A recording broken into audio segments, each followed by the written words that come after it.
বিজেপির দলীয় পতাকা লাগানো নিয়ে বিজেপির কর্মীদের মারধরের অভিযোগ তৃণমূল কর্মীদের বিরুদ্ধে। দক্ষিণ চব্বিশ পরগনার সোনারপুর বৈকুণ্ঠপুর মোড়ে শনিবার রাতে নাগাদ দলীয় পতাকা লাগানোকে কেন্দ্র করে বিজেপি কর্মী সমর্থকদের মারধরের অভিযোগ করল তৃণমূলের বিরুদ্ধে। ঘটনায় 5 বিজেপি কর্মী সমর্থকদের মারধর করা হয় বলে অভিযোগ। রবিবার সকালেই এলাকায় প্রার্থী প্রচার, সেই কারণে গোটা এলাকা জুড়ে বিজেপির দলীয় পতাকা লাগাচ্ছিল। সেই সময় তৃণমূলের কয়েকজন এসে হামলা চালায়। ঘটনা ঘিরে ব্যাপক উত্তেজনা ছড়ায়। পরিস্থিতি সামাল দিতে ঘটনাস্থলে আসে সোনারপুর থানার পুলিশ। ঘটনার পর সোনারপুর ঘটনাস্থল থেকে সোনারপুর মোড় পর্যন্ত প্রতিবাদ মিছিল করে বিজেপি। অন্যদিকে ঘটনার কথা অস্বীকার করেছে তৃণমূল।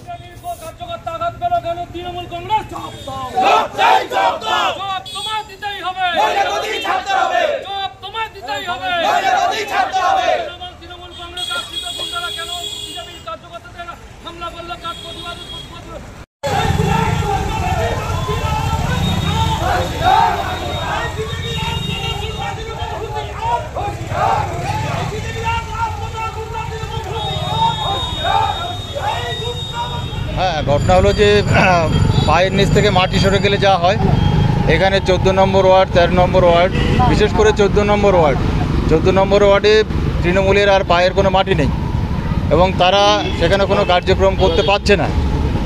দেখছে যে সেখানকার যে সমস্ত ছেলেরা তৃণমূলের সঙ্গে ছিল তারা ওখানে দেয়াল লিখন থেকে কোনো রকম কর্মসূচিতে তারা অংশগ্রহণ করছে না।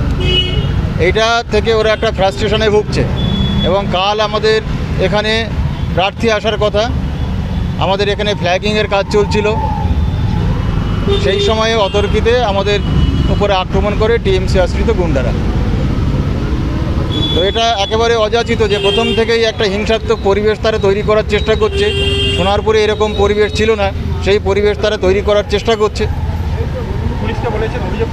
পুলিশের অভিযোগের জন্য আমরা যাব, আমরা এখন এখান থেকে মিছিল করব, পথ অবরোধ করতে পারি, আমরা পুলিশের কাছে যাব, আমরা যারা ইনজিওর্ড হয়েছে তাদের মেডিকেল করাবো এবং এটা এফআইআর করবো। 14 নম্বর ওয়ার্ডের সামনে ফ্ল্যাগ লাগাচ্ছিলাম বৈকুণ্ঠপুর মোড়ে, তা হঠাৎ করে তৃণমূলের কিছু লোকজন এসে আমাদেরকে বলে কেন ফ্ল্যাগ লাগাচ্ছিস, হ্যান খুলে দে, গালাগালি দেয়।